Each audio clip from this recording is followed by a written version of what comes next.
Son histoire débute il y a plus de 2000 ans.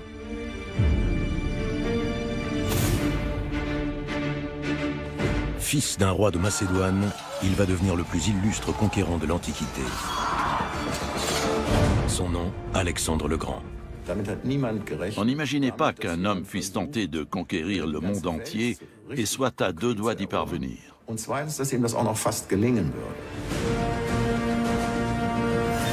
Alexandre le Grand ne s'est pas contenté de fonder un empire immense, allant de la Grèce aux rives de l'Indus.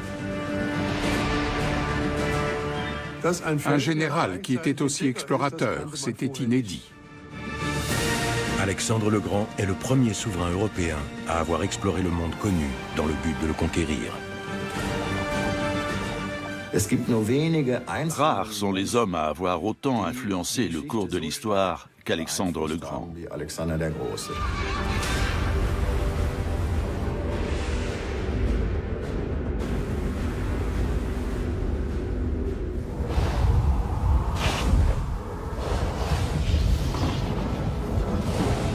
Dès sa naissance, la vie d'Alexandre est entourée de nombreuses légendes.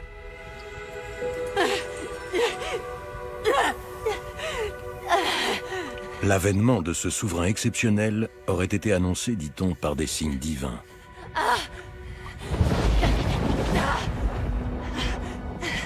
Olympias, sa mère, est une princesse de la tribu des Molosses. Son union avec Philippe II, roi de Macédoine, est un mariage de raison. Quatrième épouse du souverain, elle doit lui donner enfin un fils qui serait l'héritier du trône.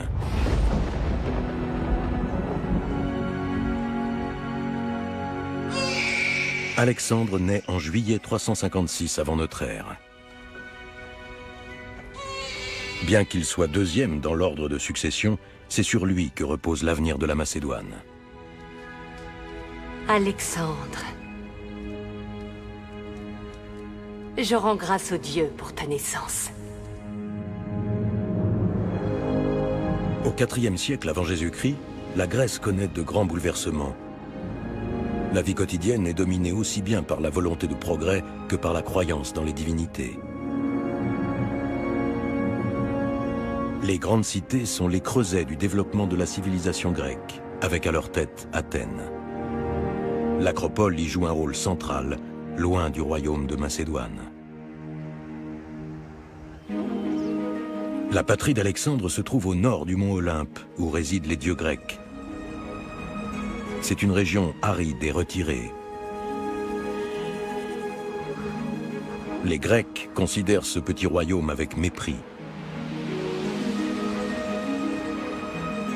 À leurs yeux, la Macédoine est un pays arriéré aux mœurs barbares, sans grand avenir. Mais la situation évolue sous le règne du père d'Alexandre, le roi Philippe II.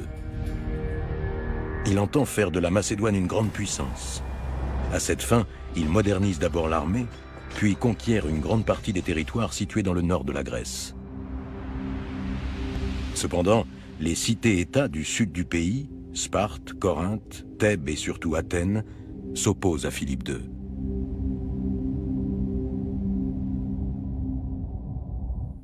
Aux yeux des Grecs, Philippe II fait figure d'ennemi, alors que lui considère leur civilisation comme une référence. S'appuyant sur l'idéal hellénique, le souverain encourage le progrès au sein de son royaume. La capitale, Pella, illustre particulièrement cette volonté de modernisation. Philippe II y fait transformer les édifices à l'architecture sobre en somptueuses résidences, dans le style des grandes cités grecques. C'est ici que grandit Alexandre, dans un environnement protégé. Il reçoit une éducation grecque tout en suivant les préceptes de la culture macédonienne.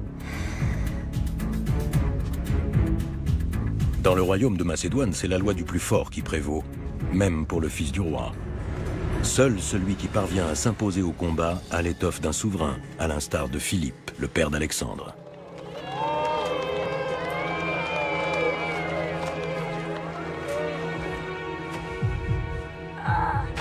Bats-toi afin de mériter le respect de tes camarades, Alexandre.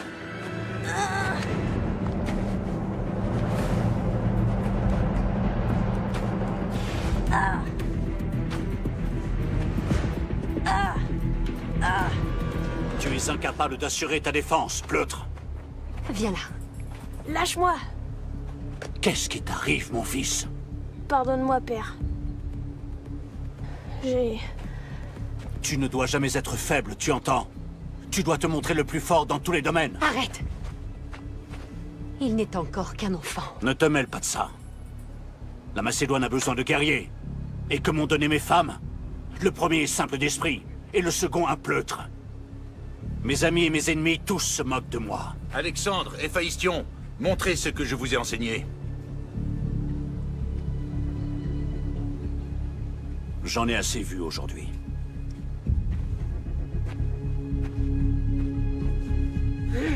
Was das persönliche Verhältnis von Philipp und Alexander. En ce qui concerne les relations entre Philippe et son fils Alexandre, il est important de savoir que Philippe a été marié 7 fois, mais qu'en fin de compte, seuls 2 fils sont nés de ces unions. Le deuxième, Philippe Aridé, ne répondait manifestement pas aux exigences paternelles. Il souffrait, semble-t-il, d'un handicap physique. Et on le considérait aussi comme faible d'esprit. Alexandre était donc le seul fils digne de succéder à Philippe. Le prince héritier doit lutter avec acharnement pour être reconnu. Et on ne le compare pas uniquement à son père. Cette mosaïque de Pella représente Alexandre combattant un lion dans la pose d'Héraclès, fils de Zeus. Ce motif transmet un message fort. Le lion symbolise la lignée royale d'Alexandre et la pose inspirée d'Héraclès, ses origines divines. Les parents d'Alexandre prétendent être eux aussi d'origine divine. Dans l'Antiquité, les familles régnantes s'inventaient couramment une ascendance fictive, propre à justifier leur appartenance à la royauté.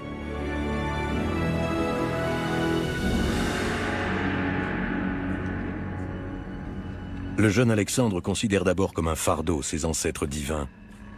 Comment pourrait-il se montrer digne d'eux, alors qu'il ne parvient même pas à répondre aux exigences de ses parents?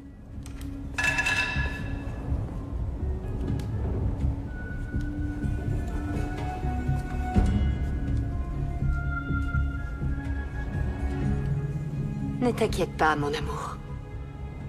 N'écoute pas ton père. Son cœur est dur comme la pierre. Je fais tout ce qu'il désire.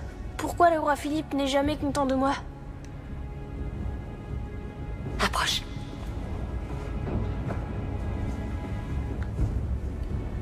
Non. Non, il n'est pas déçu, il est jaloux. Il l'est parce que dans tes veines coule un sang bien plus noble que celui qui irrigue son corps. Mais tu ne peux pas dire ça, c'est quand même mon père. Je vais te livrer un secret. La nuit de ta conception, Alexandre, j'ai entendu le tonnerre. Et je me suis sentie comme frappée par la foudre. Mais tu es toujours vivante. Tu n'as pas compris. Zeus est venu en personne. Zeus est ton vrai père. Le roi Philippe le sait, il est terriblement jaloux de toi.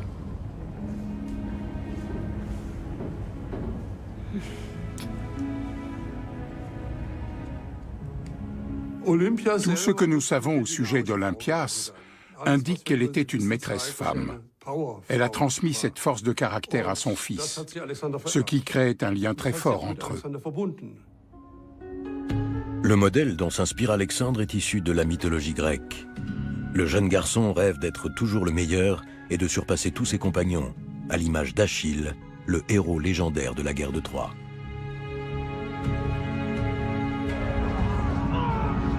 Achille joue un rôle primordial lors du siège de la ville de Troie. Invincible, il est réputé comme le plus valeureux des guerriers grecs. Patrocle, son meilleur ami, combat à ses côtés. Tous deux trouveront la mort lors d'une bataille contre les Troyens, mais ils passeront à la postérité grâce à leurs actes de bravoure.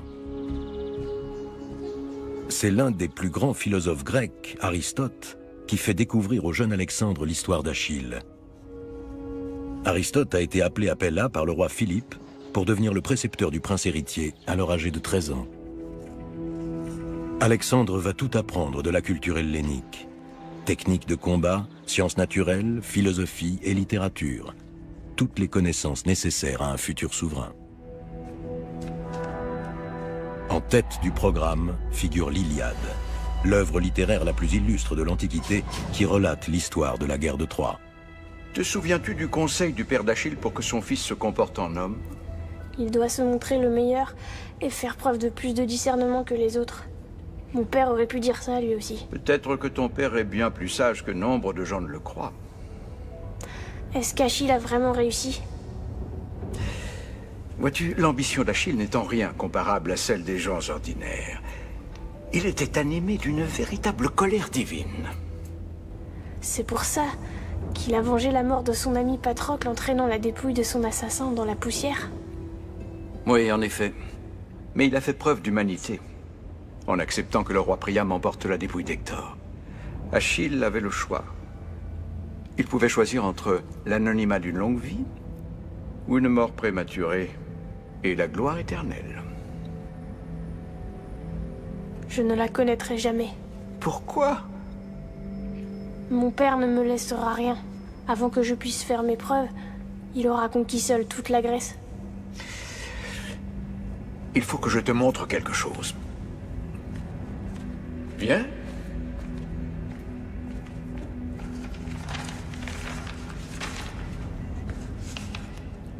Laisse-lui la Grèce.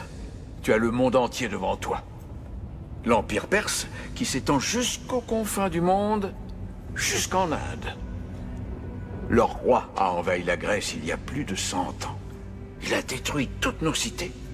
Et il a pris Athènes et mis le feu à l'Acropole. Et que s'est-il passé ensuite? Les Grecs se sont tous regroupés. Et ils ont mis en fuite les Perses. Et moi, qu'est-ce que je peux faire? Les Perses représentent toujours une menace permanente. Leurs soldats sont encore massés de part et d'autre de l'Hellespont où ils stationnent à nos portes. Et même la tombe du valeureux Achille est entre les mains de ces barbares. Tu rêves d'obtenir la gloire éternelle. Rassemble les Grecs et emmène-les chasser les troupes perses. Ce serait là l'acte d'un héros. Aristote était un érudit qui avait des connaissances dans tous les domaines. Fils de médecin, il a fait découvrir à Alexandre la médecine, les sciences naturelles et bien sûr les textes d'Homère. Le jeune prince avait une grande soif d'apprendre. Cette éducation a évidemment joué un rôle essentiel lorsqu'il est devenu explorateur et admirateur d'Homère. Alexandre reçoit l'enseignement d'Aristote pendant 3 ans. Le philosophe dispense ses cours dans un cadre idyllique, une école qu'il a fondée dans un sanctuaire dédié aux nymphes, près de la localité de Mieza. Ce lieu est le berceau de la future élite de la Macédoine. La nature recèle de nombreux secrets, et la réflexion à elle seule ne nous permettra pas de les comprendre tous. Allez dans le monde extérieur et observez-les. Vous devez les ressentir, les toucher et mettre tous vos sens en éveil pour les explorer.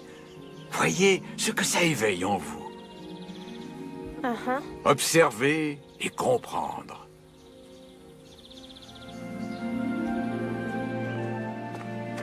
Regarde, une plume. Et là, le nid. Viens, allons prendre un œuf. Impossible d'y accéder, l'oiseau t'en empêchera et te crèvera les yeux. Il faut que tu l'obliges à quitter le nid. Et moi, je grimperai là-haut. C'est beaucoup trop dangereux. Mais Achille et Patrocle n'avaient peur de rien, eux. Allez, viens. Il faut toujours chercher à être le meilleur. Alexandre a fait sienne cette devise.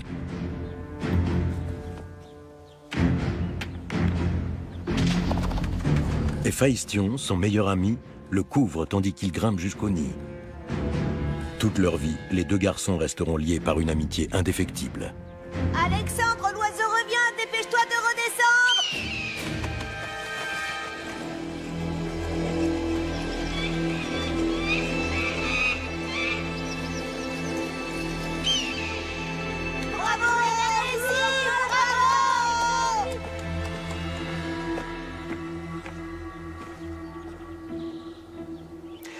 La limite entre courage et inconscience peut parfois s'avérer plus ténue qu'on ne le pense. Chaque action devra être parfaitement réfléchie avant d'être récompensée. N'oublie jamais cet enseignement. Alors l'œuf que je tiens en main est la preuve que je n'ai pas agi légèrement, mais avec une certaine bravoure. Ces mots sont bien plus sages que ton acte, Alexandre. Celui qui n'obéit qu'à ses pulsions agit en fait sans faire appel à sa raison.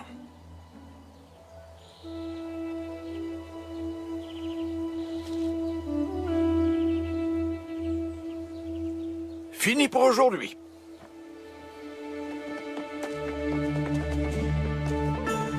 Alexandre aurait dit à propos de son précepteur qu'il l'a aimé comme un père.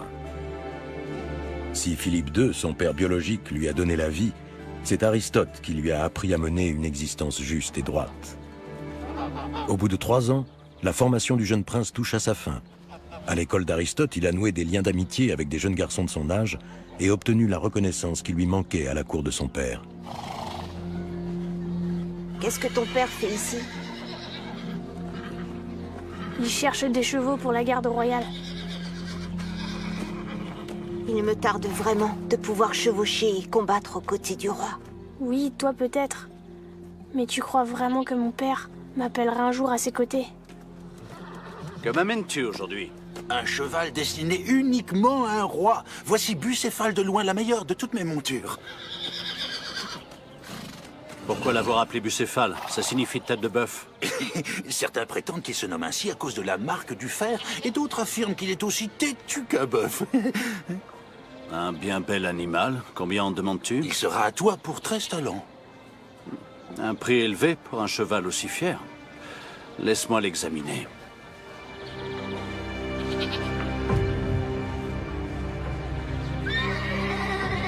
Personne ne réussit à dompter l'animal.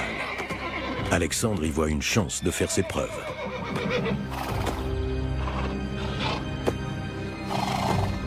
Il n'a pas recours à la force, mais à son sens aigu de l'observation, ainsi que le lui a enseigné Aristote. Je sais pourquoi Bucéphale est aussi nerveux. Pourquoi? Attends! Tu n'as pas vu que j'avais assez de juments rebelles? Que veux-tu que je fasse d'un étalon récalcitrant? Père! Je saurai le monter.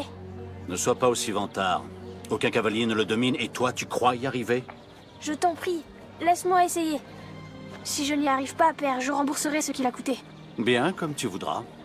Je t'en offre 6 talents. Je ne voudrais pas que mon fils s'endette pour de nombreuses années. Ne crains rien, Bucéphale. J'ai compris que tu avais peur de ton ombre, mais je suis là. Tourne-toi. Tout doux.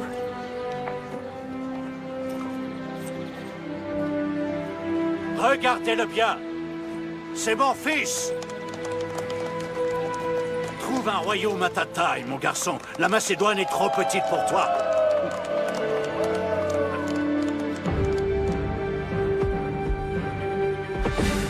Bucéphale, le cheval d'Alexandre, est l'animal le plus célèbre de l'Antiquité. L'étalon, qui devient vite le fidèle compagnon du prince héritier, l'accompagnera plus tard sur les champs de bataille. L'épisode du dressage de Bucéphale est sans doute une simple légende. Elle marque en tout cas la fin de l'enfance d'Alexandre et illustre ses qualités de meneur.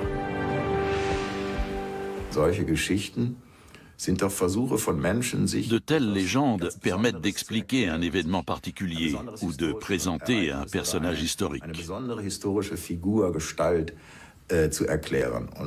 Alexandre, ce jeune garçon, murmure à l'oreille des chevaux et arrive à se faire obéir par un cheval sauvage.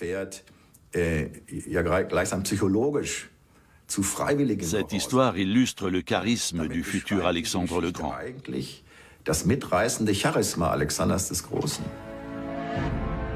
Alexandre a maintenant 16 ans. Il est devenu un jeune homme robuste et bien bâti. Bientôt, sa vie va prendre un nouveau tournant.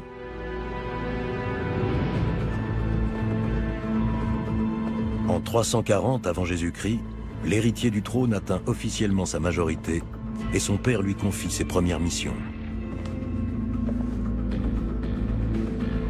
En l'absence du roi Philippe, Alexandre devra dorénavant s'occuper des affaires du royaume. Par ceci, je place mon royaume sous ta protection. Je te nomme également co-régent.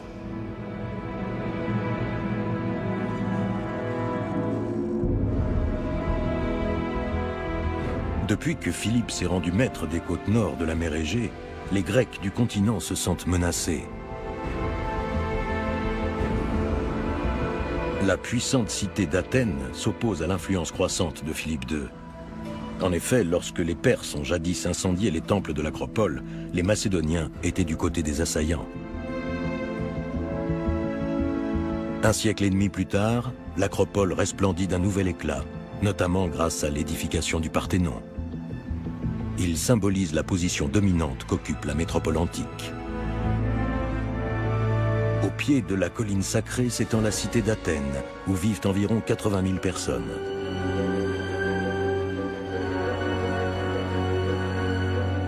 La démocratie y est instaurée depuis longtemps. Les citoyens participent à la prise de décisions importantes. Le pouvoir absolu, tel qu'il existe en Macédoine ou en Perse, a été aboli en Grèce.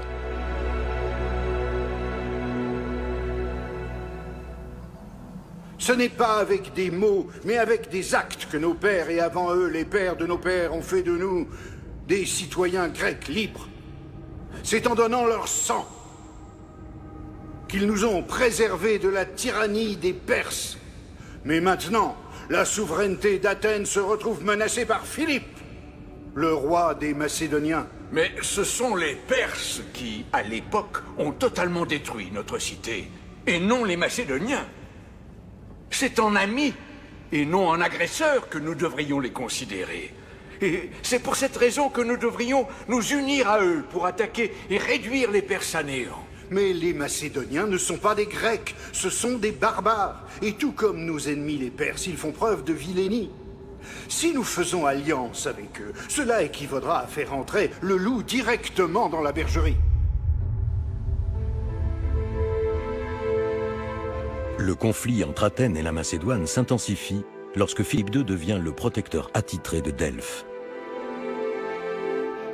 Le sanctuaire d'Apollon à Delphes est l'un des plus importants lieux sacrés aux yeux des Grecs. Investi de ses nouvelles fonctions, Philippe menace l'ancienne grande puissance grecque. Les élites d'Athènes ne supportent pas d'être éclipsées par cet arriviste venu de Macédoine. La Grèce cherche alors des alliés afin de stopper sa progression.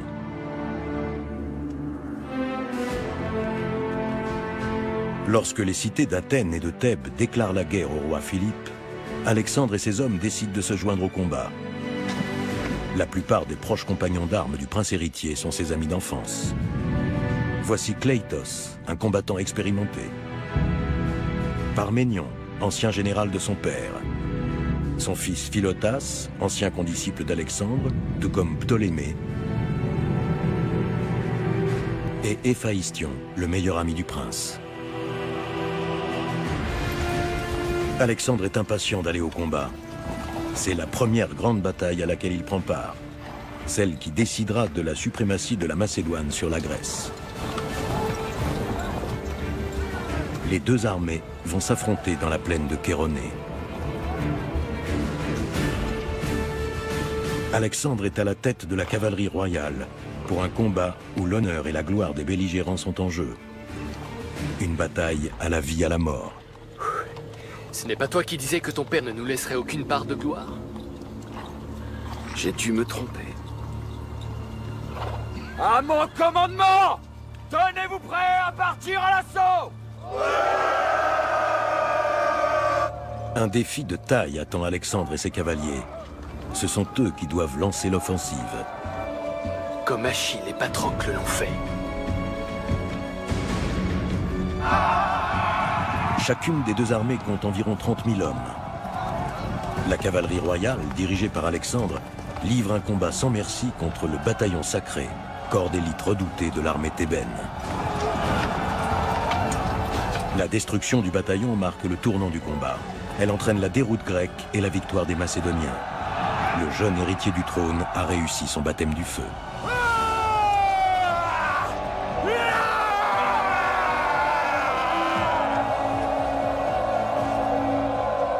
Alexandre est le héros de la bataille de Kéroné. Aux yeux des soldats, c'est lui qui les a menés à la victoire, même si elle a été possible avant tout grâce à la stratégie militaire mise en place par son père.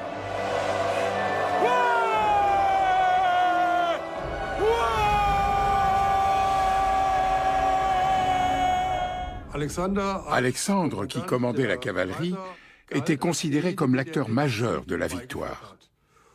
Ce succès a bien sûr énormément accru sa réputation auprès des Macédoniens et d'une certaine manière auprès des Grecs aussi.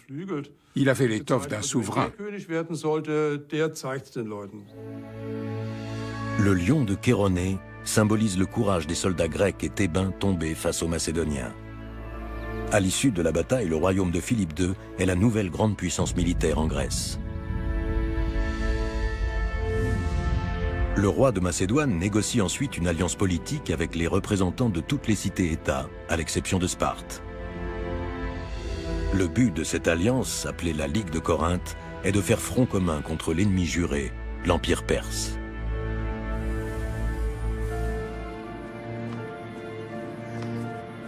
Sur la route du retour, Philippe fait halte à Delphes pour y consulter l'oracle.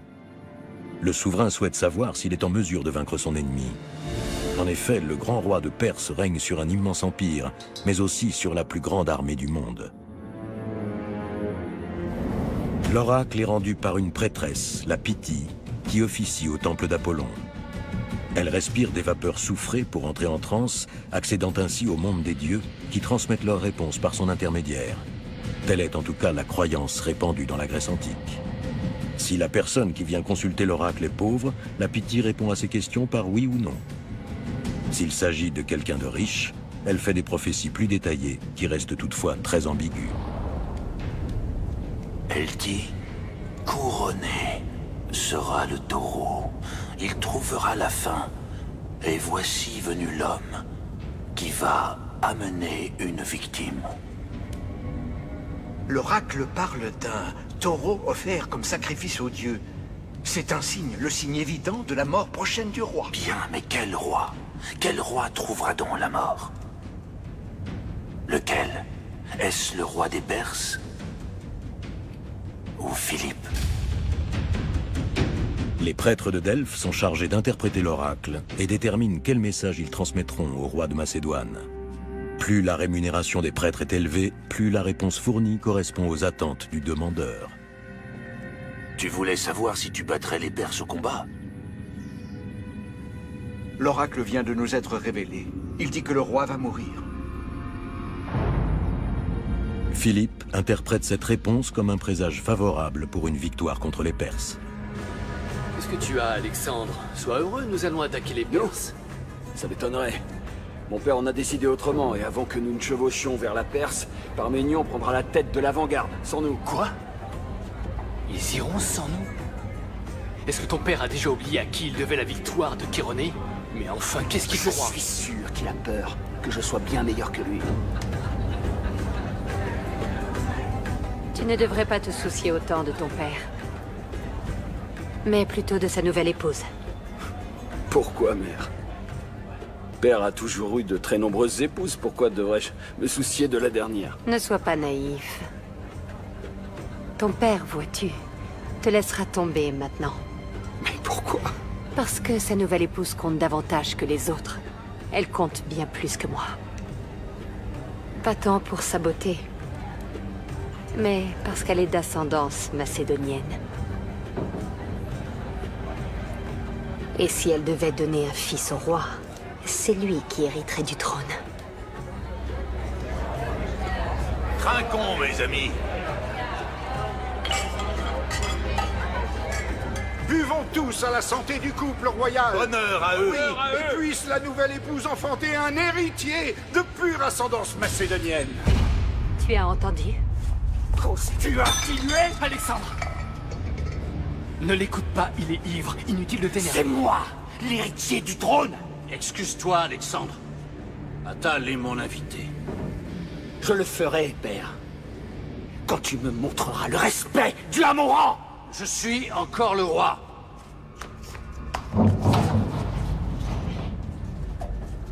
Je suis encore le roi et c'est encore moi qui prends les décisions. Et toi? Toi, tu me dois obéissance. Oui, obéissance. Je te dois obéissance. Regarde donc un peu la vérité en face. Tu veux conduire ton armée à l'assaut des Perses? Tu n'es même pas capable de te déplacer d'une table à l'autre. Vous n'êtes que des têtes de mules. Ensemble, vous avez unifié la Grèce pour vaincre nos ennemis. Et là, vous vous disputez sous votre propre toit. Viens. Nous ne sommes plus les bienvenus ici.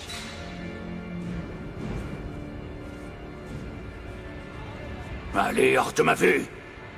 Je ne veux plus vous revoir. Alexandre et sa mère partent alors en exil en Épire, la patrie d'Olympias, une région montagneuse bordée par la mer Ionienne. Pendant des mois, Alexandre et son père n'ont plus aucun contact. S'ils ne se réconcilient pas, le prince risque de voir remise en cause sa place d'héritier du trône. Par ailleurs, on a besoin de lui pour la campagne de Perse. La cour de Macédoine dépêche alors un diplomate en Épire pour tenter d'apaiser la situation. Tu m'as fait demander, mère. Alexandre. Mon vieil ami. Demaratus arrive tout droit de la cour de ton père. Il dit que Philippe tient à se réconcilier avec toi. C'est ce qu'il a dit? Tu connais ton père. Une excuse est plus difficile à obtenir de lui qu'un simple compliment. Mais je peux te garantir qu'il regrette votre dispute et qu'il ne désire rien plus ardemment que le retour de son fils à ses côtés. Ce ne sont que des mots sans valeur. Philippe ne t'a pas encore assez humilié? Au lieu de t'abaisser et de t'agenouiller devant lui, tu ferais mieux de reprendre tout ce qui te revient de droit, mon garçon. Fais-le, le glaive à la main. Mais il s'agit de mon père. Zeus est ton vrai père. Laisse-nous seuls. Mère. J'ai appris à choisir, entre bravoure et inconscience, ce qu'il convenait de faire. Tous les nobles de Macédoine ont choisi de défendre la cause de mon père. Alors c'est leur soutien qu'il te faut obtenir.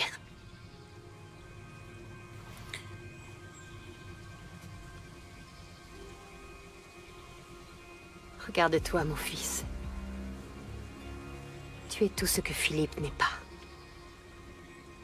Il est vulgaire. Et toi, tu es fin. C'est un guerrier, mais toi, tu es plus valeureux. Toi, tu es d'essence divine. Pas ça, je t'en prie, mère. Non, jamais je ne lèverai la main contre mon père. Mais il n'est pas ton vrai père. Ce n'est pas son sang qui coule dans tes veines.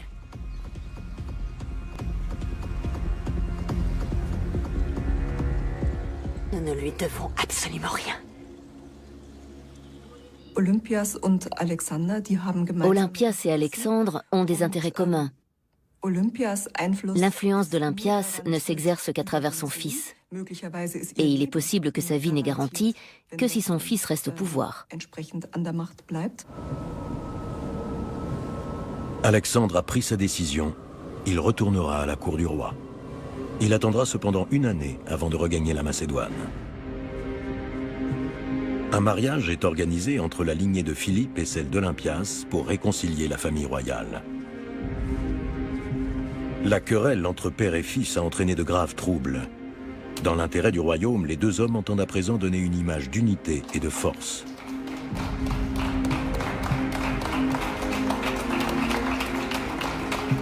Mais le roi Philippe ne se doute pas qu'un meurtrier se cache parmi les convives.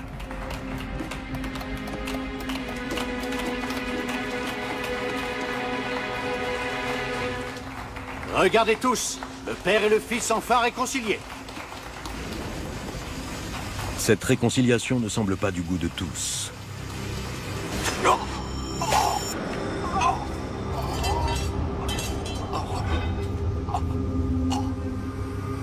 Philippe est victime d'un attentat.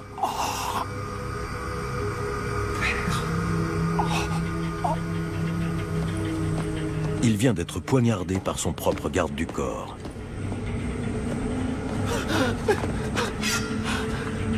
Père! Qu'on vienne en aide à mon père! Mais il est trop tard. Philippe vient de rendre son dernier souffle à l'âge de 46 ans.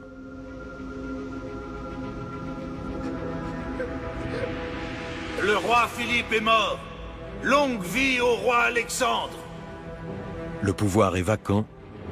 Alexandre devient le nouveau roi de Macédoine et le commandant en chef des armées grecques. Longue vie à notre nouveau roi Alexandre. Longue vie à notre roi. Très vite, une rumeur circule. Alexandre ou sa mère seraient impliqués dans le meurtre. Ils ont tous deux un mobile. Olympias est une suspecte de choix car sa place à la cour est menacée depuis que Philippe a une nouvelle épouse. De plus, elle se sent humiliée par sa rivale. L'assassinat du roi pourrait être un acte de vengeance.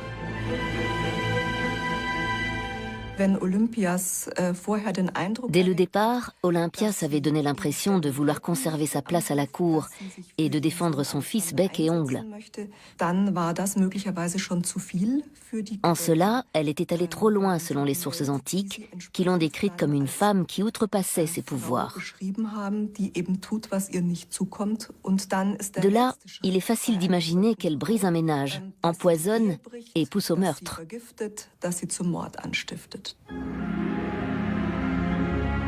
Alexandre fait inhumer son père selon la coutume macédonienne. Sa tombe est enfouie sous un tumulus dans la nécropole royale de Vergina. S'agit-il véritablement de la tombe de Philippe II? La question est controversée. Ses somptueux ornements semblent en tout cas l'indiquer. Partout, le regard se pose sur des décors scintillants en or massif. Cette couronne finement ciselée est faite du même métal précieux, tout comme l'urne funéraire richement décorée contenant les cendres royales. Sur le couvercle de l'urne figure l'étoile de Vergina, symbole des rois de Macédoine.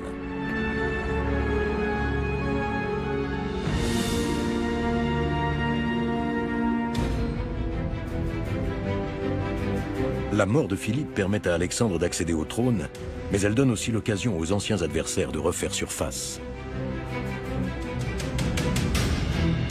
À l'instar de son père, Alexandre doit lui aussi asseoir son nouveau pouvoir, et pas seulement dans sa patrie.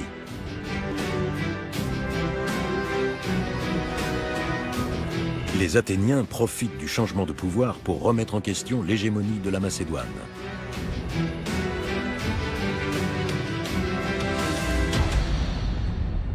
Les dieux ont fini par exaucer nos prières. Ils ont puni le tyrannique roi Philippe en lui infligeant le châtiment suprême. C'est le moment d'agir. L'heure est venue de nous rebeller contre Alexandre et de partir au combat afin de venger Chéronée. Pour la liberté d'Athènes, prenons les armes. Les tribus du nord du pays sont les premières à se révolter. Puis c'est au tour des grandes cités grecques menées par Athènes et Thèbes.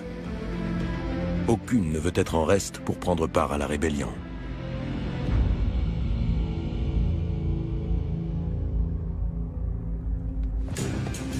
Alexandre quitte les champs de bataille du nord du pays pour arriver au plus vite aux portes de Thèbes. Avant de prendre d'assaut la ville, il joue la carte de la diplomatie et il propose aux Thébains de les épargner s'ils acceptent de se soumettre. Parle. Les Thébains ne sont pas d'accord. Ils disent préférer se battre pour la liberté plutôt que de se soumettre à un tyran.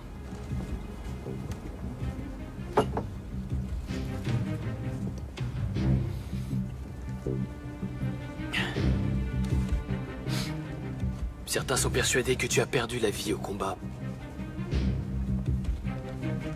Alors c'est un mort qu'il leur faudra craindre.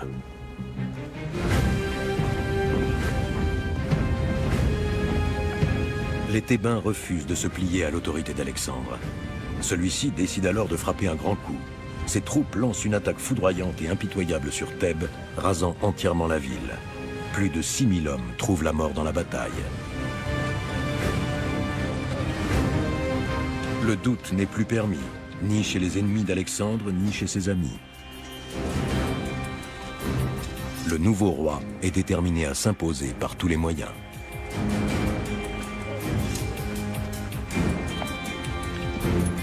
Il ne fait preuve d'aucune clémence envers les survivants du massacre qu'il réduit en esclavage.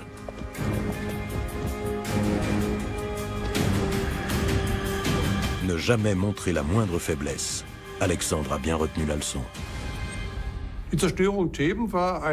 La destruction de Thèbes était un signal très clair, adressé à toutes les cités grecques qui auraient voulu remettre en cause l'hégémonie de la Macédoine, fondée sur le fait que le roi de Macédoine était le chef militaire de la Ligue de Corinthe.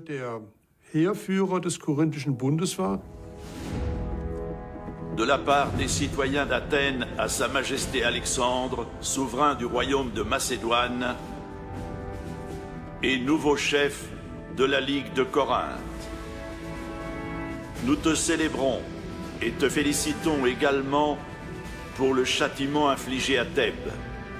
Nous renouvelons le serment fait à ton père et t'assurons de notre soutien indéfectible comme défenseur de la paix.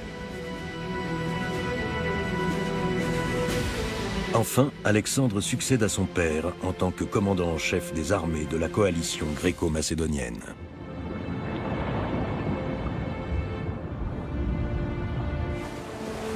Son objectif suivant, poursuivre la campagne entamée par Philippe II contre l'Empire perse, dont les préparatifs sont en cours depuis 2 ans. Au printemps 334 avant notre ère, l'armée d'Alexandre est fin prête. La mission dont il est chargé par ses alliés grecs est claire. Le roi doit libérer les provinces d'Asie mineure occupées par les Perses, où sont établis de nombreux Grecs. Alexandre veut suivre l'exemple d'Achille, le héros de la légende. Comme lui, il compte bien apporter la victoire aux Grecs. Avec une armée de près de 40 000 fantassins, il traverse l'Hellespont, le détroit entre l'Europe et la Turquie actuelle.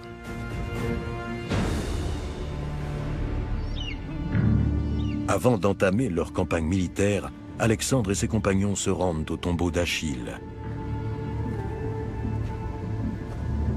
Le roi y apporte des offrandes et fait bénir son armure.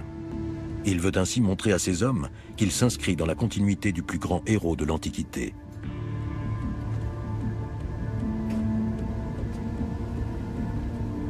En rendant ainsi hommage à Achille, Alexandre élève au rang de mission divine son projet de guerre contre les Perses, ses ennemis jurés. Les soldats auront bien besoin de la protection des dieux, car le risque est grand de perdre la bataille. Jusqu'à présent, personne n'a jamais réussi à faire plier la puissante armée perse. Alexandre n'a pas peur de la mort. Il veut rompre avec la banalité de sa vie et accomplir des actes héroïques. Plus son adversaire sera redoutable, plus sa réputation en sera grandie.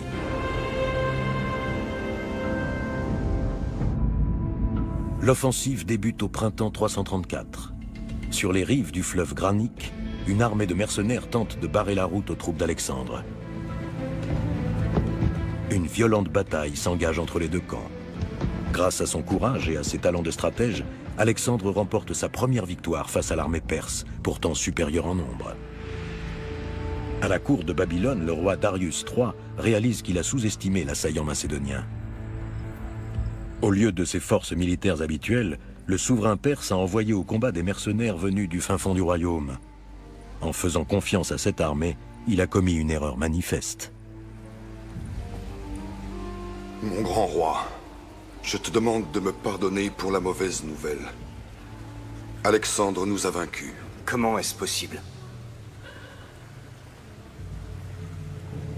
Alexandre a beau disposer de moins de soldats que nous, il est habile, manœuvre avec finesse, et sa maîtrise n'est pas réservée au seul champ de bataille.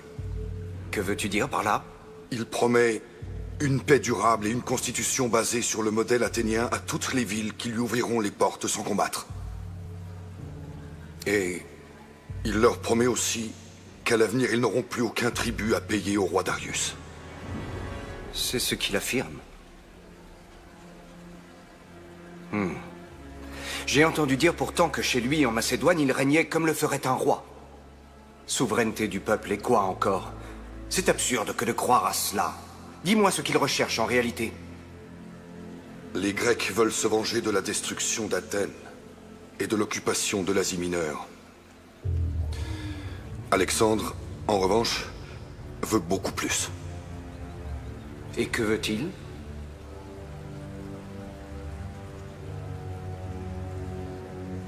le pouvoir. Il aimerait avoir mon trône. C'est exact. Tu ne devrais pas laisser plus longtemps la défense de ton empire entre les mains de tes vassaux. Et qui mieux que toi pourrait conduire nos troupes pour affronter l'ennemi? Il regrettera amèrement d'avoir osé quitter aussi jeune la maison de sa mère. Rassemble nos troupes et annonce-leur que leur roi va partir en guerre. L'immense empire perse s'étend des frontières de la Grèce jusqu'aux confins du monde connu, l'Inde, en passant par l'actuelle Turquie et les États de l'Est du bassin méditerranéen.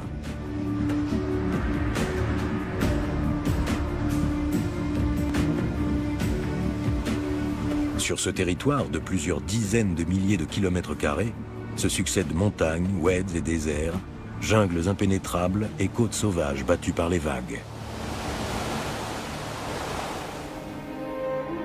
Persépolis était jadis la somptueuse capitale de l'Empire et le centre religieux du pays. Le site archéologique est situé au sud de l'actuel Iran. On devine la splendeur des palais d'antan et la toute-puissance de leurs bâtisseurs. Les bas-reliefs témoignent des nombreuses nationalités qui coexistaient au sein de l'Empire. Syriens, Égyptiens et Indiens, sans oublier les Arabes.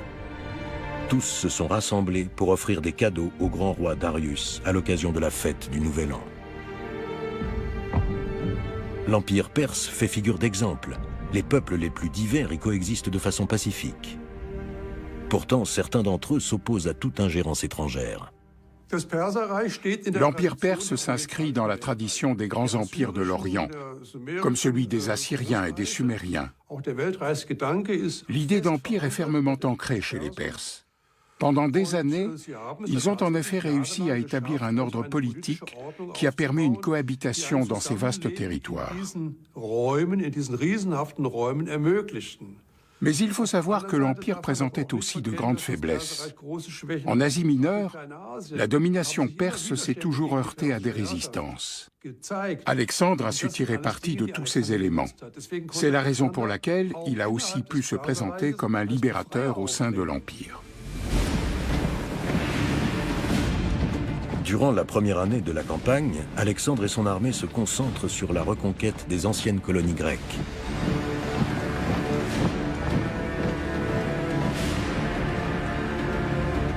En l'espace de quelques mois, il libère plusieurs cités grecques de la côte ionienne. Éphèse, Milet, Halicarnasse, Xanthe et Sidée. Il contrôle déjà une grande partie de la Turquie actuelle lorsqu'il établit ses quartiers d'hiver à Gordion. Dans cette ville, il découvre le char du roi Gordias, conservé dans le temple de Zeus. Alors ceci est supposé être la charrette d'un roi. On dit qu'elle a appartenu à Gordius, le roi des Phrygiens. Quand les Phrygiens cherchèrent un roi, l'oracle leur prédit de choisir le premier homme qui viendrait à bord d'une charrette. Et le hasard a voulu que ce soit Gordius. Alors c'est comme ça qu'on devient roi dans ce pays. Oui, mais ce n'est pas toute l'histoire. Tu vois ce nœud, Alexandre? Qu'a-t-il de particulier? On raconte que celui qui sera capable de défaire ce nœud régnera sur l'ensemble de l'Empire perse. C'est étrange, le nœud n'a semble-t-il ni commencement ni fin.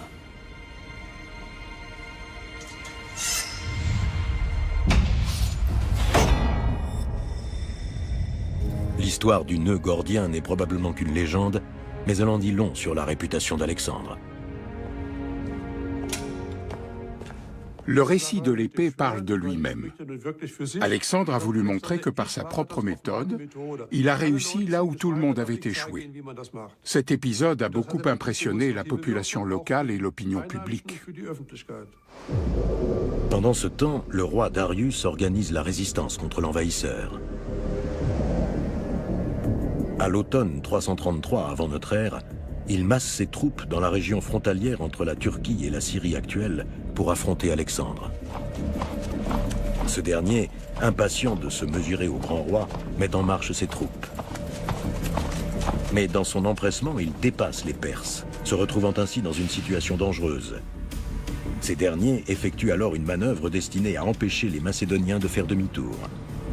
Les belligérants vont s'affronter dans la plaine d'Issos. Le roi de Macédoine, l'homme le plus puissant de Grèce, se retrouve face au roi des rois, Darius, qui commande une armée de 70 000 soldats. Soldats! L'ennemi se dresse dorénavant entre nous et notre grande et fière patrie. Soit nous vaincrons, soit nous périrons tous, parce qu'une retraite est hors de question. Mais ne vous laissez surtout pas impressionner par l'éclat ou la grandeur de l'ennemi. Je vois ce que vous voyez. Mais aucun d'entre vous ne le voit comme moi je le vois. Ce grand roi nous sous-estime. Ayez courage. Vous savez que ce n'est pas la première fois que nous nous trouvons confrontés à la supériorité de l'adversaire, et ce ne sera sans doute pas la dernière fois que nous sortirons vainqueurs.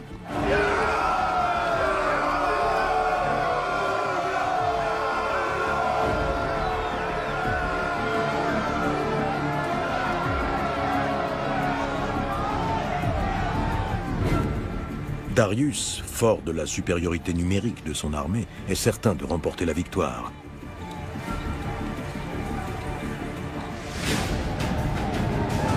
Quant à Alexandre, il table sur l'expérience de ses compagnons, l'équipement de ses troupes et la rapidité de sa cavalerie.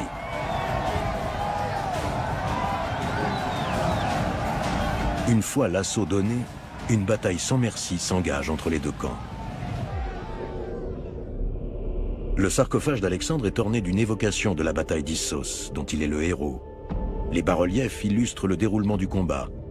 Les Perses prennent d'abord le dessus, mettant les Macédoniens en difficulté, mais grâce aux qualités de commandement hors pair d'Alexandre, son armée parvient à réaliser une percée.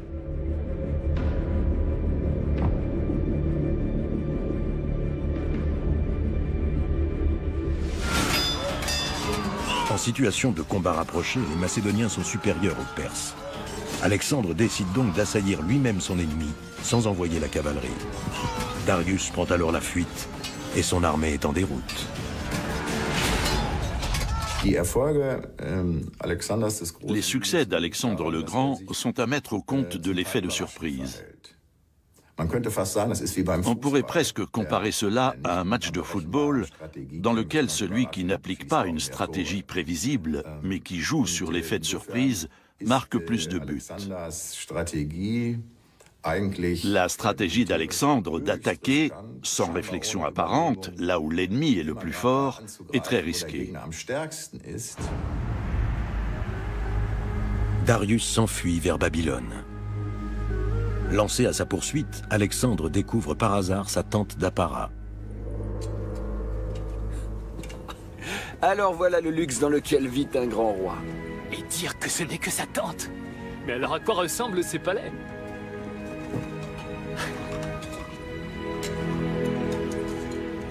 Voyez donc ça. Regardez un peu le butin de choix que j'ai pour vous. La mère et les femmes de ce grand roi.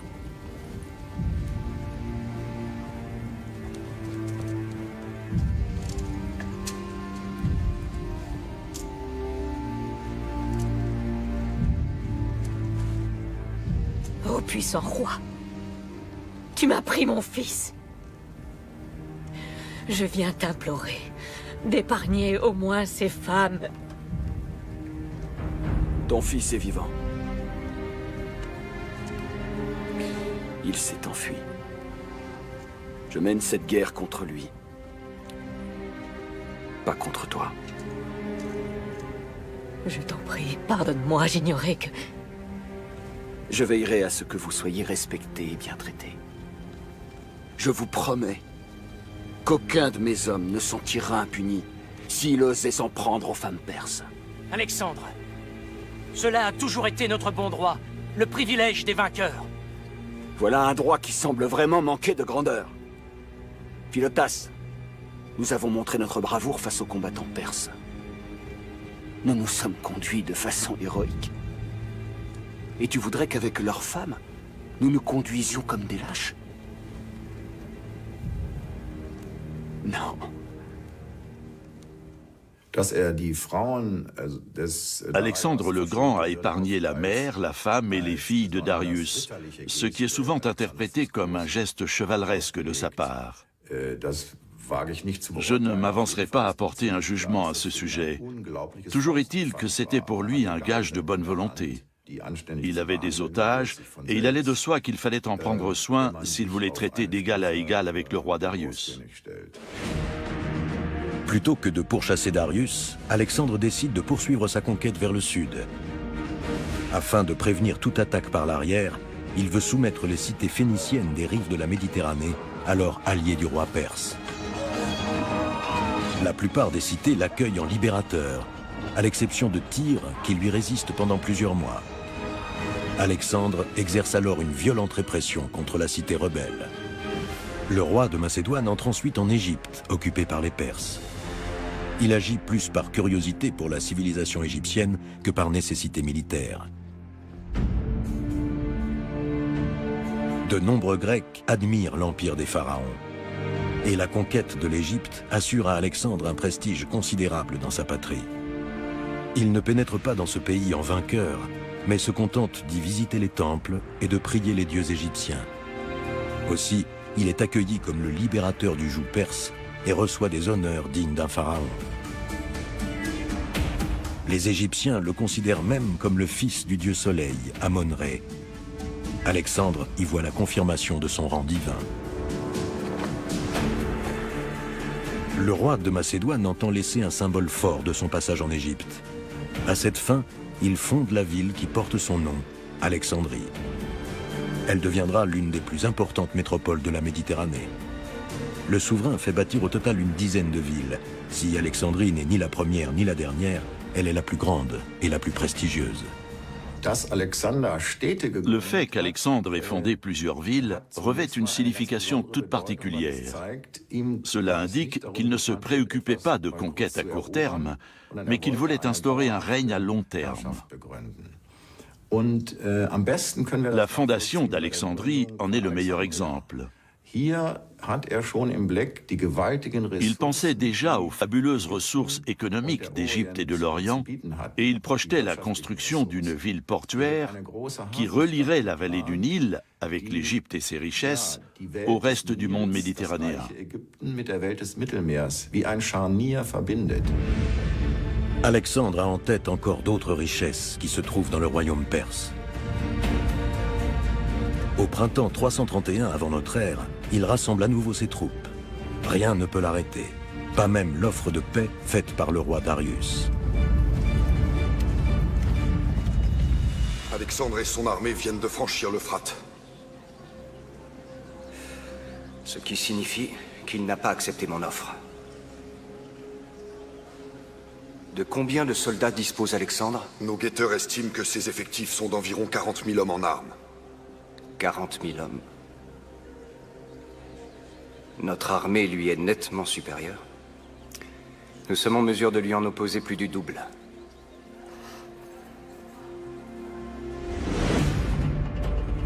Alexandre franchit l'Euphrate, puis avance vers l'est, en direction du Tigre. Darius l'attend près de Gaugamélès, dans l'actuel Irak. Cette fois-ci, le roi perse a choisi un terrain plus favorable pour la bataille, une vaste plaine où son armée pourra pleinement se déployer. Les Grecs ne partent jamais au combat sans avoir la faveur des dieux. La veille, un prêtre accomplit le rituel préalable à l'affrontement. Alexandre et ses hommes ont de bonnes raisons de rechercher un soutien céleste. Darius a mobilisé l'ensemble de ses forces pour constituer une formidable armée. Il a rassemblé plus de 100 000 hommes, Alexandre. Pourquoi as-tu refusé la proposition de paix de Darius? Qu'a-t-il offert pour la libération de sa famille? Toutes les terres se trouvant à l'ouest de l'Euphrate et la somme de 10 000 talents. Il ne nous donne pas plus que ce que nous avons conquis depuis le début. Il est facile d'offrir en récompense quelque chose que l'on ne possède plus. J'aurais accepté sa proposition si j'avais été à ta place, au lieu de risquer de perdre tout ce que j'avais gagné. Si j'étais à ta place, je l'aurais sans doute accepté, Parménion. Mais comme il ne peut y avoir assez de place pour 2 soleils au firmament, la Perse ne sera jamais assez vaste pour héberger 2 souverains. Dire que je croyais que nous nous battions pour venger l'invasion perse de notre patrie. Mais l'idée de nous venger ne t'effleure plus, visiblement. Tu veux prouver à ton père que tu es devenu plus fort que lui et que tous les héros de la Grèce réunis? Et tu penses vraiment Même si c'est le cas, pour l'instant, nos hommes n'ont délivré que des pays qui avaient tous été soumis à l'occupation des troupes perses. Alors que là, nous nous trouvons sur leur sol et que nous allons les soumettre à notre autorité. Dans ce cas, surprenons les hommes de Darius en attaquant l'ennemi à la faveur de la nuit. Ce serait attaquer en lâche. Je refuse de voler cette victoire. Je veux les affronter loyalement. Nous leur rendrons coup pour coup au lever du jour. Vous avez tous entendu. Installez le campement. Peut-être pourrions-nous essayer de reconnaître au moins le terrain. Si vous voulez. Prenez toutes les précautions nécessaires. Et ensuite reposez-vous en vue de l'attaque.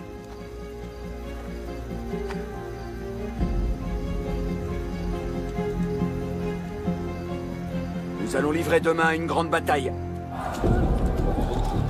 L'immense armée de Darius s'étire sur 5 kilomètres. Une attaque frontale serait vouée à l'échec. Alexandre opte alors pour une manœuvre de diversion. La cavalerie d'Alexandre avance d'abord parallèlement aux lignes de l'infanterie perse, tandis que ses fantassins lancent un assaut au centre.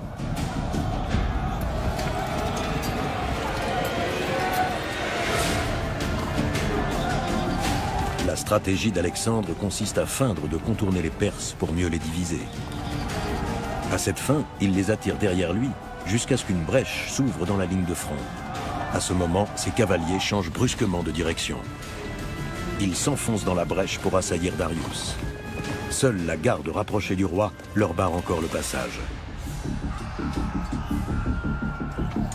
Immobile, Darius voit alors Alexandre et ses cavaliers fondre sur lui.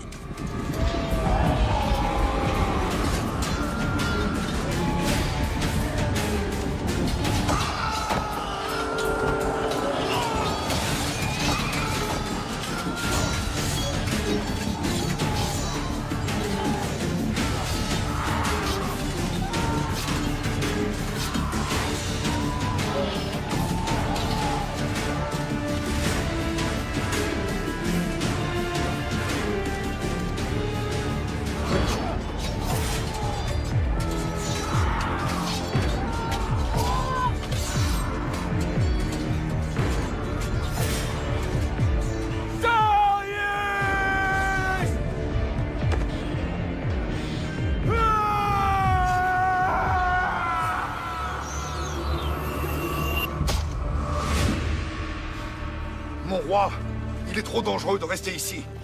Prends mon cheval et va te mettre à l'abri. Que je m'enfuis? Encore une fois? Il le faut. Tant que tu resteras en vie, l'Empire ne sera pas perdu. En route.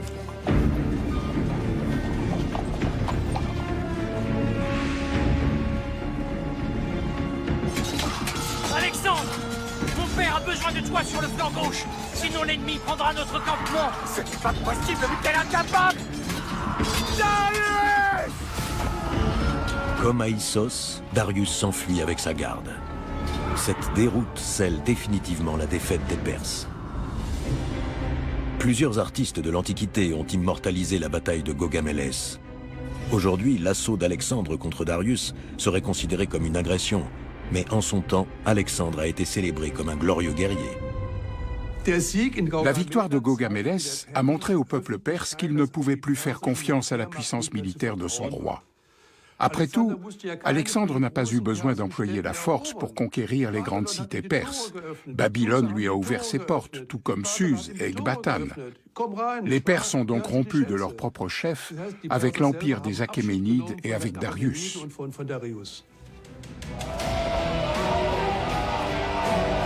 En 331 avant Jésus-Christ, Alexandre entre en vainqueur à Babylone, la plus importante métropole de l'Orient.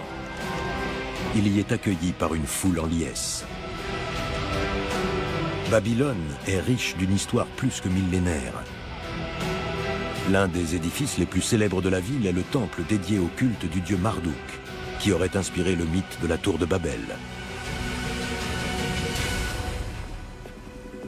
C'est comme je te l'avais dit.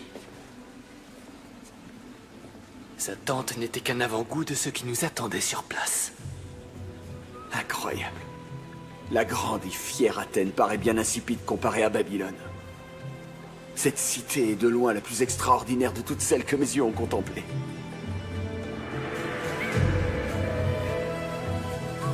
Jusqu'à présent, Alexandre et Héphaïstion ne connaissaient Babylone et l'Empire perse que par des récits. Ils découvrent une cité luxueuse qui ne correspond pas aux descriptions qu'en avait faites leur précepteur Aristote. Ce dernier pensait que Perses et Babyloniens étaient des barbares. Or, Alexandre découvre une réalité bien différente. Babylone est le berceau d'une civilisation raffinée. Le souverain du petit royaume de Macédoine est parvenu à ses fins. Il va régner sur l'empire universel de Perse. Alexandre veut installer le siège de son pouvoir à Babylone et faire bâtir de nouveaux monuments pour embellir encore la ville. Et dire qu'Aristote osait qualifier les Babyloniens de barbares. Aristote n'a jamais eu la chance de voir leur cité. Si les barbares sont capables d'autant de prouesses,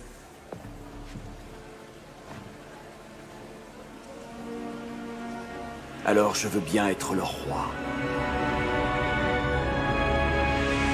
Après Babylone, Alexandre s'empare de Suse avant d'arriver à Persépolis, où se trouve le trésor royal de Perse. Alexandre a besoin de ses richesses pour financer ses guerres de conquête. La plupart de ses soldats considèrent cette ville comme le but ultime de leur mission. À Persépolis, les Macédoniens sont déterminés à mener à son terme la guerre de vengeance entamée contre les Perses.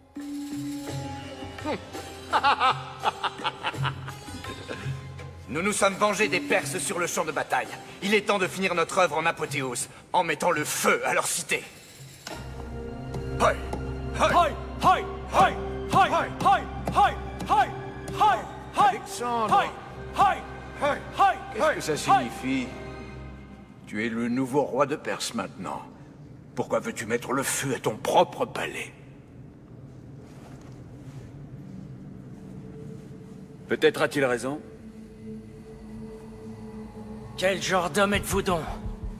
Nous n'avons pas le droit de déshonorer leurs épouses, et nous devrions aussi renoncer à un grand feu de joie? Est-ce là votre conception de la vengeance? Inutile d'insister, mon fils. Nous avons rempli notre mission. Il est temps maintenant pour nous de rentrer en Grèce. Pas question! Parce qu'avant cela, je tiens personnellement à traîner la dépouille de Darius dans les rues. Tout ce que vous voyez ne vaut rien tant qu'il est encore en vie!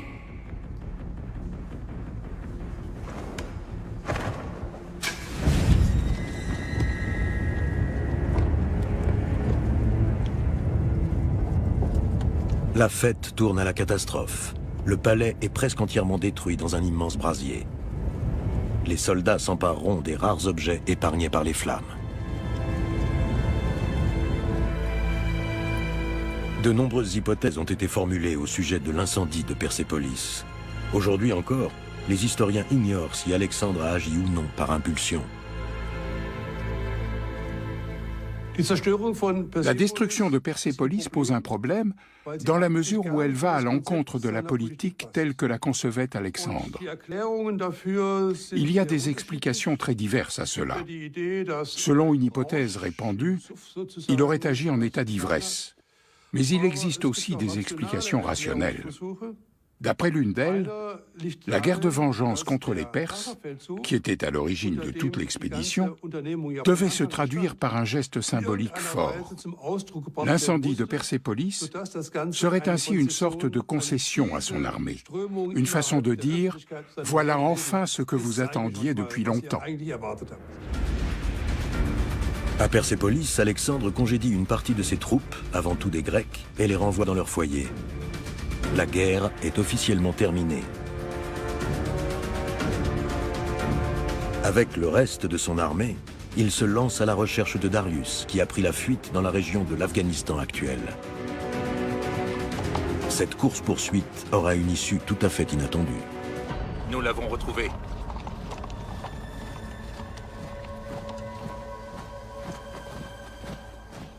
Après la victoire d'Alexandre à Gaugamélès, Darius a perdu le soutien de ses sujets. À leurs yeux, il fait désormais figure de traître. Le roi de Perse vient d'être assassiné par ses hommes. Il est mort. Tu as ce que tu voulais. Il est temps de repartir maintenant. Un souverain ne doit perdre la vie que par la main d'un roi. Il faut punir ces assassins parce qu'ils n'ont pas mis seulement son autorité en péril, mais aussi la mienne. Ça suffit, Alexandre. Tu es le roi de Perse. Que te faut-il de plus? Si ton père et toi aviez montré plus de courage durant la bataille de Gaugamélès, alors le grand roi Darius aurait trouvé la mort de mes mains. Sans nous, tu ne serais jamais arrivé aussi loin. Continue comme ça et tu finiras par te retrouver toi aussi dans la poussière comme Darius. Tu oses me menacer? Tais-toi avant que je ne perde mon sang-froid! J'en ai assez. Nul ne contestera mon autorité, qu'il soit ami ou ennemi. Et ce n'est pas la première fois que Philotas ose me défier. Mais cette fois, il est allé beaucoup trop loin. Philotas n'est qu'un pauvre et cervelé. Et il m'a également caché que mes soldats fomentaient actuellement une rébellion. Je sais pourquoi maintenant. C'est lui qui tire les ficelles de ce complot. Il n'en tirera pas avantage. Je vais prendre les devants. Alexandre, nous nous connaissons depuis l'enfance. Nous devons rester unis. Tu veux que j'attende qu'il me tue pour t'apporter enfin une preuve tangible? Il a menacé de me tuer. C'est un acte de trahison. Pour ça, il doit mourir.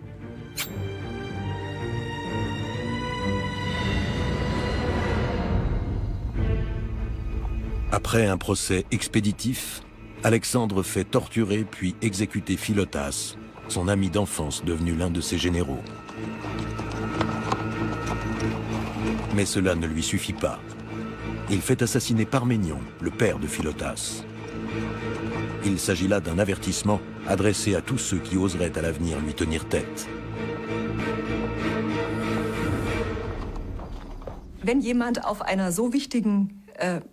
Philotas, qui occupait une fonction importante, ne semblait plus digne de confiance. Dès lors, Alexandre a sans doute agi par instinct de conservation. Après avoir fait exécuter Philotas, il a aussi supprimé son père, Parménion, un de ses plus brillants généraux, à qui ses armées étaient totalement dévouées.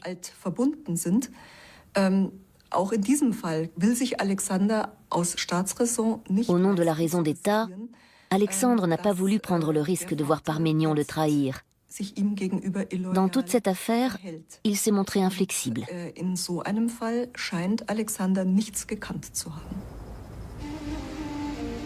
Il fait exécuter ses fidèles compagnons. En revanche, il fait inhumer Darius, son ennemi juré, avec tous les honneurs dus à son rang. Le roi perse est enterré dans les tombes royales rupestres près de Persépolis. Alexandre poursuit sa conquête des provinces reculées de l'Empire, l'Afghanistan actuel, où il lui faut encore affirmer son pouvoir. Afin d'assurer l'intendance de son armée, il fonde de nouvelles villes, dont Hérat et Kandahar. Puis il conquiert Bactre.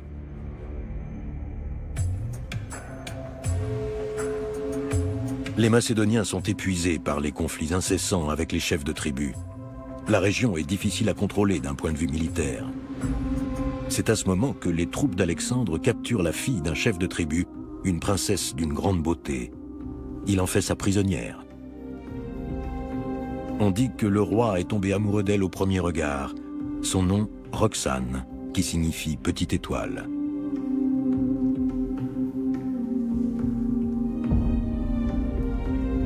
Alexandre épousera bientôt la jeune princesse perse. Comme toujours, les actions du roi sont guidées par des enjeux politiques. Son mariage avec Roxane pourrait donner naissance à une nouvelle dynastie qui unirait à jamais la Grèce et l'Empire perse.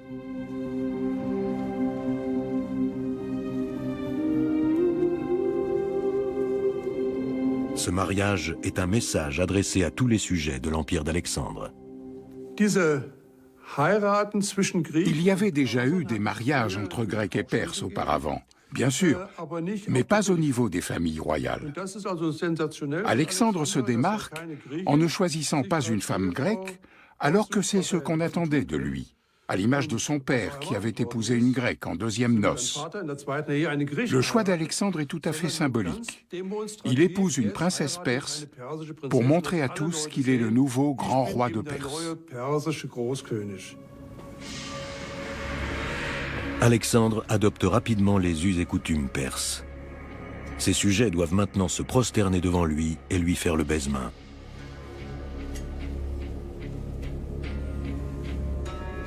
De l'avis des Perses, s'il n'exige pas d'être salué de cette manière, il ne pourra pas asseoir son autorité. Ces nouvelles règles suscitent une forte résistance parmi ses compagnons de longue date. Habitués jusque-là à s'adresser à leur souverain de façon décontractée, ils se refusent à faire des gestes d'allégeance, notamment Kleitos, un des compagnons qui lui a sauvé la vie à la bataille du Granique. Un refus qui aura de funestes conséquences. Tu ne veux pas me témoigner de respect? Oh, si. Mais je ne m'agenouille que devant les dieux. Je suis pourtant d'essence divine. Et mes actes de courage dépassent ceux d'Héraclès et d'Achille. Si ça te fait plaisir. Tu es un humain, tu es fait de chair et de sang comme nous tous. Nous avons combattu côte à côte et remporté des victoires ensemble. Et là, tu demandes que je m'agenouille devant toi. Tu oublies que je suis ton grand roi. Je ne demande rien d'autre que le respect dû à mon rang imminent. Tu nous traites comme le font ces barbares perses. Tu oublies qui sont tes amis, Alexandre. Je vous ai procuré plus de gloire et de richesse que vous n'en aviez jamais rêvé. La gloire? Nous avons tous mérité de connaître cette gloire. Et maintenant, tu la veux pour toi seul? Dis-toi que tout l'or que tu possèdes ne suffira jamais pour t'offrir le respect que tu as perdu depuis que tu préfères les manières des barbares perses à nos traditions. Je t'ai demandé de te taire!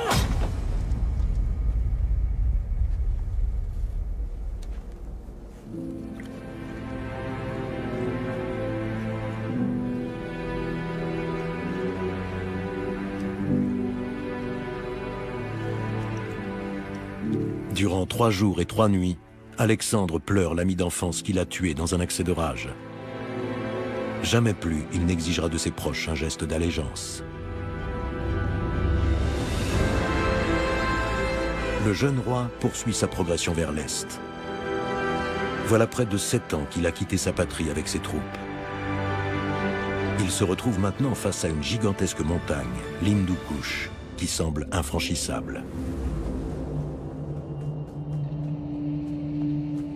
Alexandre ne se laisse pas décourager. Il envoie quelques hommes en éclaireur et part lui aussi explorer le site.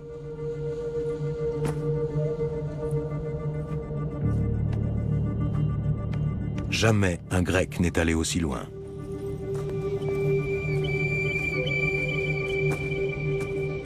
Son tempérament de conquérant se révèle alors pleinement. Il ne s'agit plus pour lui de supprimer les derniers îlots de résistance. Attiré par l'immensité et l'inconnu, il n'a qu'une idée en tête, conquérir le monde entier.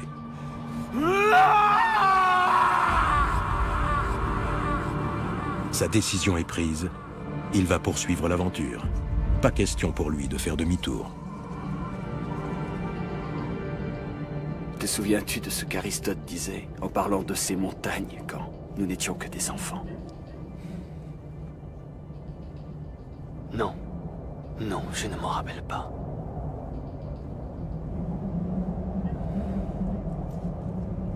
Il évoquait des sommets si hauts qu'aucun aigle ne pouvait les survoler. Et là, derrière, se trouve la fin du monde. Et aucun Grec ne l'a jamais vu, Héphaïstion.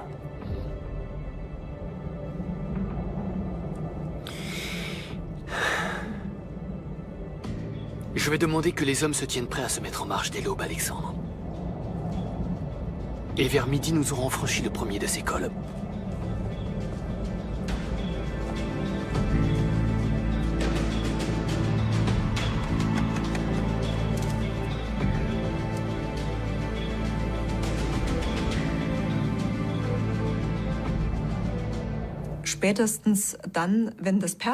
Après la conquête de l'Empire perse, on pouvait estimer que la Grèce avait pris sa revanche et qu'elle allait se contenter de cette victoire.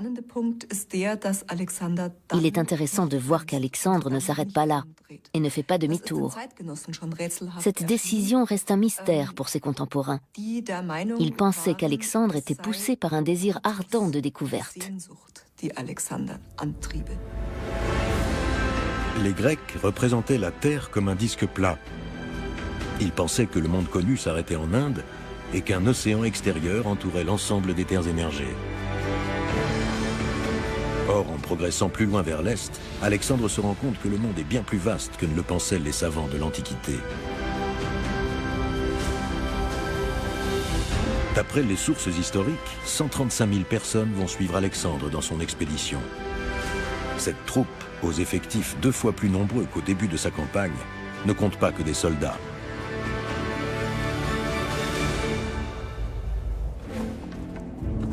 Le roi emmène aussi avec lui des musiciens, des femmes et des fabricants d'armes, ainsi que des scientifiques qui étudient les pays étrangers. La conquête de l'Inde permettra d'acquérir une foule de connaissances nouvelles. Au XIXe siècle, Alexandre est d'ailleurs surnommé le Christophe Colomb de l'Orient. Le but premier de l'expédition n'est pas d'étudier les plantes et les animaux pour leur intérêt scientifique. Alexandre veut explorer de nouvelles contrées pour trouver la meilleure façon de les conquérir. Car c'est bien de cela qu'il s'agit en fin de compte, une conquête guerrière. À mon sens, Alexandre a aussi la volonté de passer à la postérité et de surpasser ses légendaires ancêtres. L'Inde, pays aux 1000 merveilles. Le climat chaud et humide de la région ralentit la progression de l'armée, et la faune exotique n'est pas sans danger. Par ailleurs, la mousson transforme tout le paysage en marécage infranchissable. De plus, les Macédoniens vont devoir relever un autre défi. Sur les rives de l'Hydaspe, le roi indien Poros s'apprête à affronter les intrus. Son armée est aussi importante que celle d'Alexandre, mais il dispose en plus d'une armée d'éléphants. Débute alors une bataille sanglante, dont l'issue reste longtemps incertaine. Finalement, après de lourdes pertes essuyées par les deux camps, les Macédoniens remportent la victoire. La bataille de l'Hydaspe est la dernière que livre l'armée d'Alexandre. Ces guerriers sont à bout de force, éprouvés par les innombrables combats qu'ils ont menés. Et Alexandre subit une grande perte.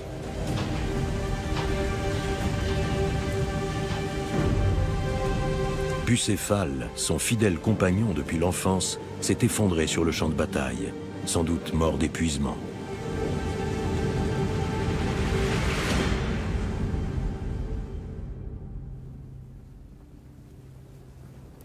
En dépit de ses revers de fortune, Alexandre veut poursuivre sa conquête.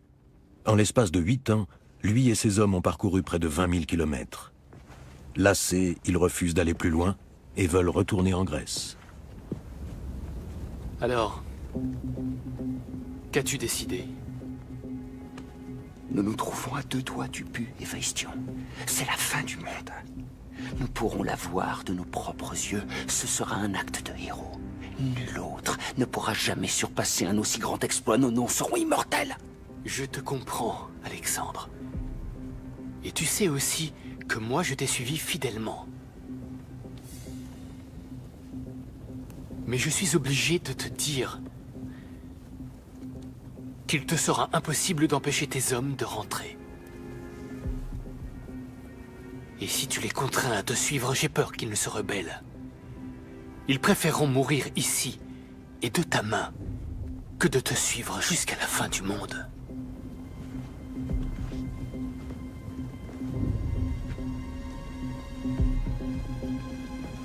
Achille et Patrocle, tu te souviens? Nous deux, nous voulions leur ressembler. Nous étions comme eux, mais nous avons fait mieux qu'eux. Tous deux, ils sont tombés au combat. C'était leur destin. Ces héros se sont lancés un défi. Et nous, quel avenir avons-nous? Une vie dans un palais magnifique, probablement entouré d'hypocrites flatteurs, d'obséquieux profiteurs, bénéficiant des largesses de femmes nobles assistant à des parties de chasse interminables. Voilà ce qui nous attend dans nos magnifiques palais, Héphaïstion. Est-ce la vie dont nous avions rêvé? Alexandre, tu es maintenant le souverain d'un empire. Tu l'as conquis à dos de cheval, mais il te sera impossible de le diriger à dos de ce même cheval. Tu ne peux pas te battre éternellement.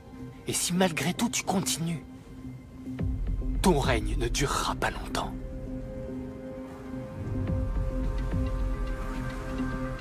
Alexandre finit par céder, mais seulement après l'annonce par l'oracle de présages défavorables. À contre-cœur, il donne le signal du retour. Mais pour regagner la Macédoine, il choisit une nouvelle route, inconnue. À cette fin, il fait construire une immense flotte pour descendre l'Indus jusqu'à l'océan Indien et parvenir ainsi au bout du monde. Puis il partage son armée en deux. La flotte reçoit pour mission d'explorer les côtes en direction du golfe Persique. Avec le reste des troupes, Alexandre emprunte la voie terrestre. Il se retrouve dans une immense région désertique dont la traversée est éprouvante. Une fois parvenu à Babylone, Alexandre a perdu plus d'hommes morts de faim et de soif que dans l'ensemble de ses batailles. Le destin continue à frapper. Héphaïstion, son ami le plus proche, tombe gravement malade, sans doute victime du paludisme.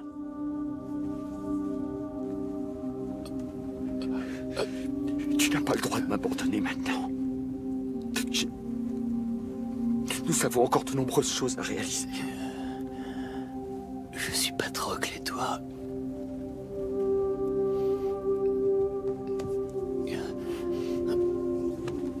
Et toi, tu es... Achille. Il me faut mourir avant toi, mon ami, comme le dit la légende.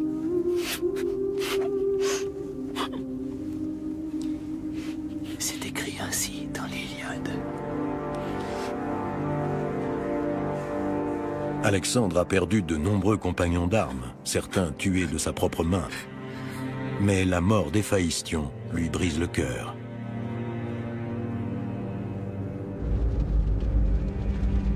Le roi organise de somptueuses funérailles pour son ami. À Babylone, il prépare des jeux funèbres avec 3000 participants et fait ériger un immense bûcher.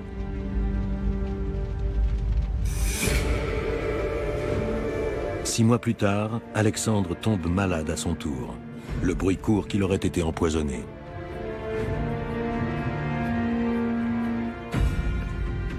Mais il semble plutôt qu'il soit victime lui aussi d'une crise de paludisme. La maladie du roi suscite l'inquiétude quant à l'avenir de son empire. Roxane porte leur enfant, certes, mais Alexandre n'a désigné personne pour exercer la régence.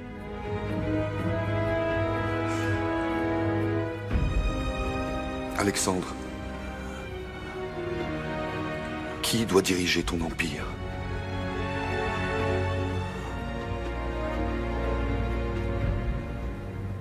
Le plus valeureux d'entre vous. Alexandre meurt le 10 juin 323 avant notre ère. Il a émis le souhait que le meilleur de ses compagnons lui succède, mais son empire s'effondrera en l'espace de quelques décennies. Toutefois, son immense héritage lui survivra. L'héritage d'Alexandre est présent tant dans le domaine politique que dans les domaines légendaires et littéraires. Au plan politique, on retiendra son idée d'empire universel, où les peuples disposeraient d'une administration autonome, mais coexisteraient en paix sous une gouvernance monarchique. Dans la légende, il restera comme un personnage fédérateur sans équivalent dans l'histoire. Il est passé à la postérité de l'Islande à Sumatra, de la Chine à la Malaisie. Les rois de Malaisie, par exemple, sont aujourd'hui encore considérés comme les descendants d'Alexandre. Il apparaît dans le Talmud, la tradition juive, il joue aussi un grand rôle dans l'islam. On dit qu'il aurait conquis la Mecque et combattu les idoles. Il est aussi le premier Mahomet de la tradition islamique. Autant de caractéristiques qu'on ne retrouve chez aucun autre personnage historique. Alexandre le Grand, né prince de Macédoine, est mort grand roi de Perse. Il a conquis de vastes territoires au-delà des frontières du monde connu. Ses successeurs le font inhumer dans la ville égyptienne d'Alexandrie, contrairement à ses dernières volontés. L'emplacement exact de sa sépulture est tombé dans l'oubli. Alexandre le Grand a forgé sa propre légende de conquérant héroïque. Après sa mort, d'autres continuent d'alimenter la légende, au-delà des générations et des frontières. Aujourd'hui, on regarde d'un œil critique sa grandeur obtenue par la force, mais la fascination qu'il inspire reste intacte. Il n'a pas seulement conquis le monde, il a changé le cours de son histoire.